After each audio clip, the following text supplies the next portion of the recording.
Next TSI కాలేజ్‌కి నాకు application వేశారు. వేసిన తర్వాత దానికి అమౌంట్ తెచ్చుకొని వేరే వాళ్ళ దగ్గర నుంచి అప్పు తెచ్చుకొని ఆహ్, హ్మ్. అప్లికేషన్ అయితే యేసుకున్నా. మీరనొచ్చు ఎందుకు అక్కడ, ఇక్కడ అప్పు చేస్తాననంటే అంత స్టేజ్ మాది. బయట తెచ్చుకోండేదే. మా దగ్గర ఏం సేవింగ్స్ ఏం లేవు.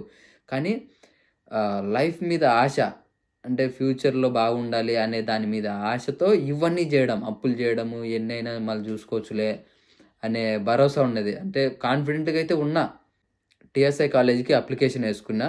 యేసుకునిన తర్వాత వాళ్ళు గూడా ఒక ఫేస్ టు ఫేస్ ఇంటర్వ్యూ పెట్టారు.